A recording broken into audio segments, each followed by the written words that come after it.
soleh ataupun solehah, kita kena pilih pasangan kita yang soleh dan solehah juga. Ya, macam mana antara ciri-ciri pasangan soleh dan solehah yang boleh kita cari untuk kata orang tu sebagai pembimbing, pendorong kita, insya-Allah. أعوذ بالله من الشيطان الرجيم.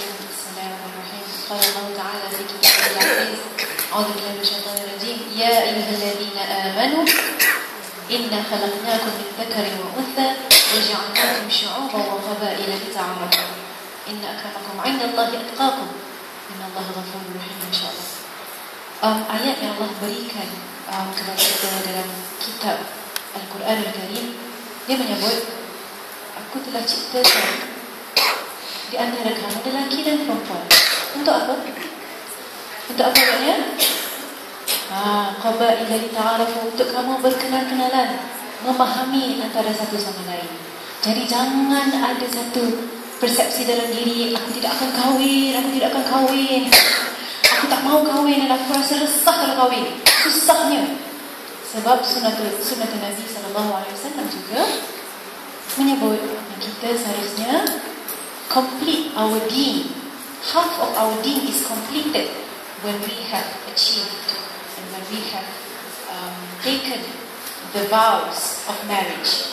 Okay, so perkahwinan satu perkara yang indah, yang mana kita boleh zahirkan dan lahirkan kata-kata cinta kepada sang pencinta di sebelah. Tapi sebelum kita mencari cinta yang di sebelah ini, mungkin perkara yang kadang-kadang kita teralpa dan terlupa. Kita kenal dengan seorang pujangga Rabi' Al-Adawiyah, kan? Pernah baca ceritanya, kan? Saya hanya mengambil sedikit adaptasi daripada ceritanya, di mana kenapa beliau tidak mahu berkahwin, kenapa beliau menolak pinangan-pinangan pembesar-pembesar Arab ketika itu yang hebat-hebat, ya, sehingga kan dihadiahkan macam-macam, tetapi dia kata, oh, I'm sorry, dia tidak mahu berkahwin. Maka di sini boleh saya simpulkan, kerana dia sudah menjumpai cinta, kerana dia sudah ada satu cinta yang tertusuk dalam di dalam hati dan nuraninya. Cintanya kepada Allah Subhanahu Wa Taala tak boleh dibahagi-bahagikan. Baginya itulah cinta sejati. Dan kalau kita nak mencari cinta dunia, kalau kita nak cari cinta dunia yang perfect tu, yang kononnya suami yang paling bagus, solid, jangan impilah, wahai adik-adik, kakak-kakak, kerana kita tidak lagi cukup cinta yang kita nak dapat tu. Belum lagi kita dapat cinta Allah, jangan harap kita nak dapat cinta manusia. Ini perkara yang saya selalu beritahu kepada student pertama. Ialah biasa kan cakap-cakap dalam kelas tu, cakap pasal Malaysian Studies, history, ya. Tapi akhirnya bab menakahat tu keluar. Sebab mereka nak tahu madam macam mana ni, madam mak saya suruh kahwin, saya tak ada rasa kahwin lagi, ada dah yang meminang saya dan sebagainya. Cakap dengan ibu, bukan kita cakap tak nak langsung, tak langsung kita akan sampai hajat, sampai seru orang kata, kan. Simple je. Bagi tahu secara jelasnya, ibu, ayah, saya belum lagi dapat cinta Allah. Saya masih mencari. Dan saya nak pastikan orang yang akan memimpin saya juga mencintai Allah SWT. Jadi saya berdoa kepada Allah, ya Allah, pertemukanlah aku dengan zauj ataupun zaujah, dengan bakal yang memimpin dan menjadi suri dalam rumah, orang yang juga mencintaimu, ya Allah, seperti mana aku mencintaimu, seperti mana aku melahirkan, menzahirkan cinta aku siang dan malam, tiap detik nafas nyawaku kerana-Mu, ya Allah. So I think this is the best tips yang saya boleh berikan kepada adik-adik yang masih mencari. Dapatkan cinta Allah dalam dua adik-adik. Serius. Dulu saya cakap terus terang, saya pun pernah remaja, saya pernah merasa cinta monyet, beruh dan sebagainya. Tapi tak tahulah, rasa macam kenapa ya kita bercinta lah sana sini bagai nak rak, kan. Tapi kenapa something is wrong with my love, something is not right. Jadi saya stop. Saya putuskan everything. Ini satu benda yang drastik saya buat. Mak saya pun marah, dah bertunang. Cannot.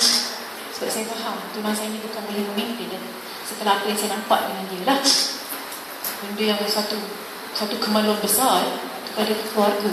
Memang impact sangat besar. Tapi saya cakap dengan ibu yang kerana apa ibu yang saya rasa bakal yang akan memimpin ini tidak dapat memberikan bersama-sama mencari cinta Allah. Jadi macam mana? Ibu nak ke kehidupan kami begini? Saya nak kalau boleh memimpin dengan rasa cinta yang dia dah letakkan. Yes, macam adik saya dia ceritakan benda ni adalah perkara benar. Adik saya ni, perempuan ni, dia memang bukan jenis yang suka, walaupun dia seorang remaja, tapi dia tidak pernah mencari cinta. Dia hanya menyerah kepada Allah Taala. Satu karakter yang saya boleh puji dia. Sehingga ibu pun risau, dia dah umur 22, 33 tahun, tak kahwin lagi, tak ada orang ke kan? Risau. Tapi dia kata, tak apa ibu, leave it to God, leave it to Allah, don't worry. Dia dengan penuh keyakinan dia jawab. Dan betul, dengan keyakinan dia, dengan cinta yang dia dah dapat daripada Allah tu, mungkin ada yang dia dah dapat. That's why dia kata dia berserah totally. One day, dia ni jenis yang suka blog, dia blogger, dia suka tulis artikel dalam blog, English article, dia suka. Maka terbacalah seorang hamba Allah ini dari United States.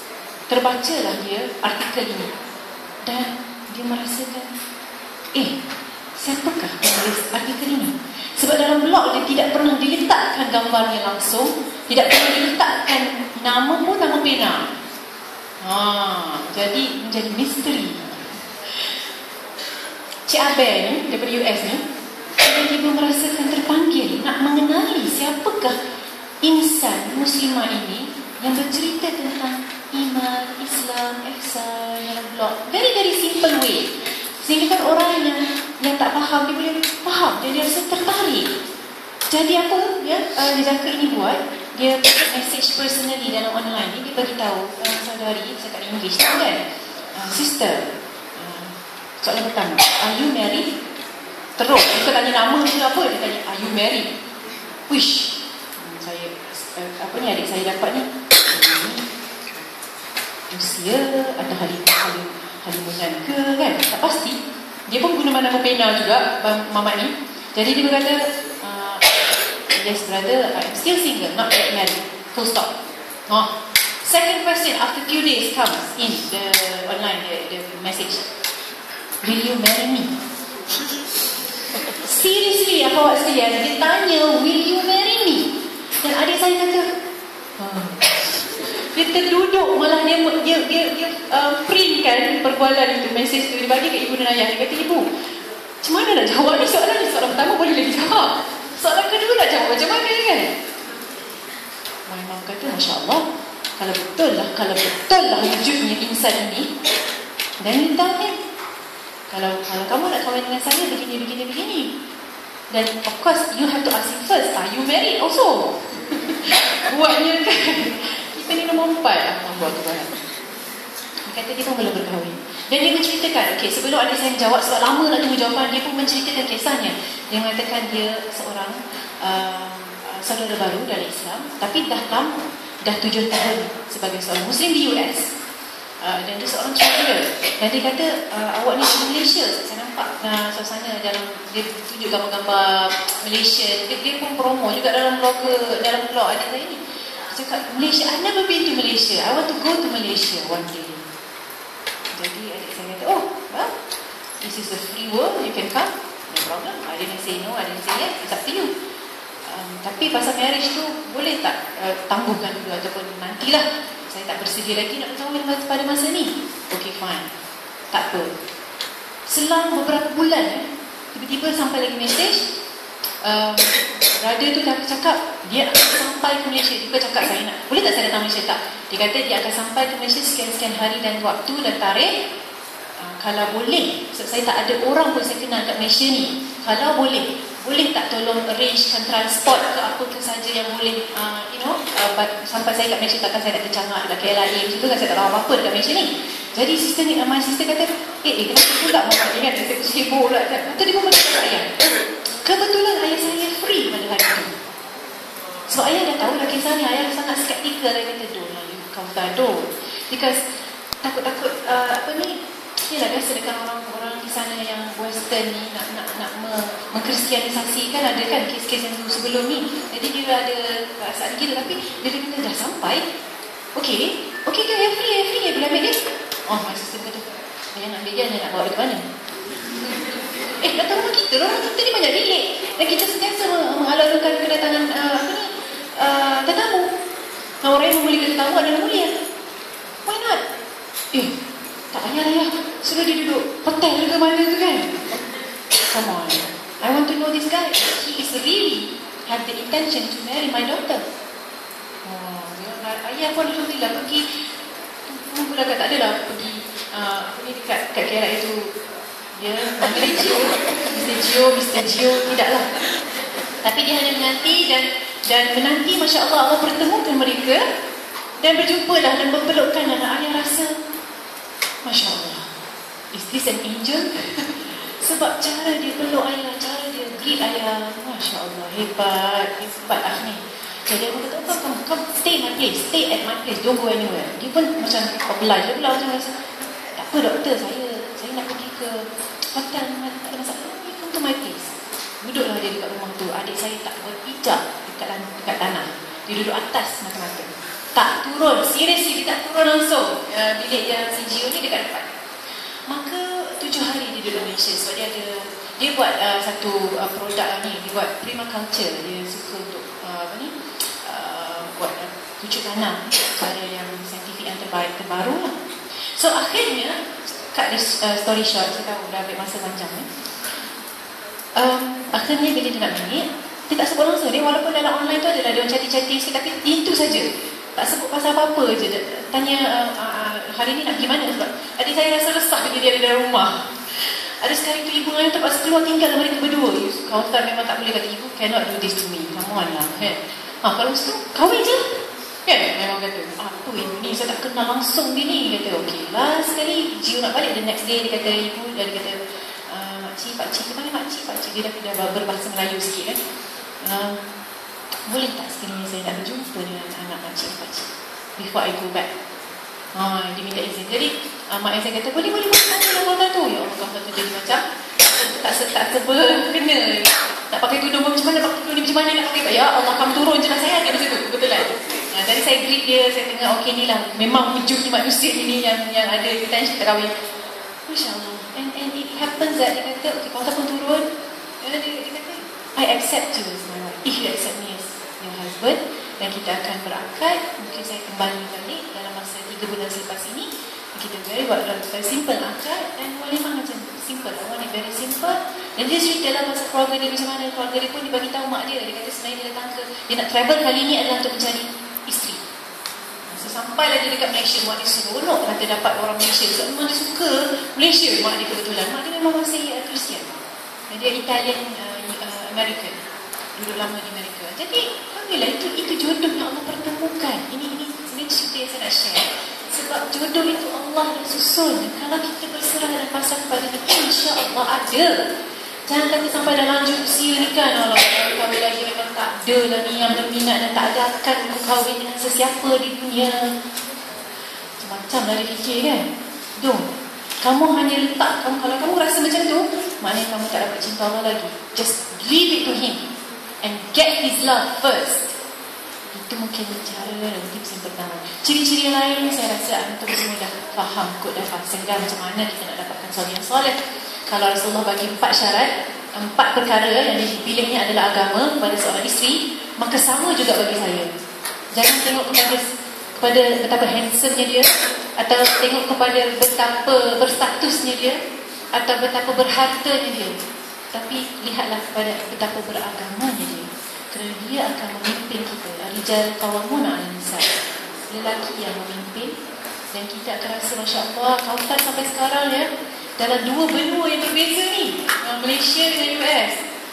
Alhamdulillah ya, walaupun ada banyak benda yang dia akan lalui dari segi bahasa especially kan. Tapi kami nanti sebab dah 3 tahun 4 tahun, masa tahun 4 tahun kahwin, tapi tak direzekikan lagi anak. Nanti kehadiran saya mati yang mengikat kasih mereka, insya-Allah doakan. Tapi itulah dia, puan adik-adik, Leave it to Allah. InsyaAllah Allah akan pertemukan, dengan syarat kita mencari. Jangan kita hanya meletakkan, ya Allah, tak apalah ya Allah, tak kisahlah, macam tu je lah, tak apa je. Salah juga konsep tu ya. Kalau sekiranya ada lelaki soleh yang datang membina kita, apa kita nak buat? Dia soleh, dan kita tahu dah Pak Imam kata dia soleh, ayah kata dia soleh. Kenapa kita nak tolak? Apakah hak kita untuk menolak kesolehannya? Kalau kita rasa kita lebih soleh daripada dia, tolaklah. Kalau rasa bagus kan, tak apalah. Tapi bila sampai pinangan itu, maka ayah, ya, untuk anak dara ni ayah yang berhak untuk menentukan, dengan syarat dia berbincang lah, bukan memaksa. Bila ayah dah kata, Masya Allah, hebat ya, Muslim ini, Masya Allah, syahdunya anak sabar lah, no? And then why do we have to hesitate? Kenapa kita kena fikir banyak? Boleh kita beristikharah, memang diberikan masa untuk kita think of dengan apa ni, kita yakin dengan pilihan kita tu. Istikharah lah, tak masalah. Kalau istikharah tu, kalau perlu ada pilihan lain. Tapi kalau ada betul seorang ini yang datang Mina, kita berhajat kepada Allah, minta kepada Allah, ya Allah, adakah ini yang terbaik untuk Allah? Kalau inilah orangnya, aku terima sebulat suara, aku terima dengan bantuanmu ya Allah. InsyaAllah kita hanya boleh berikhtiar, kan? Segala keputusannya pun mutamatnya daripada Allah SWT.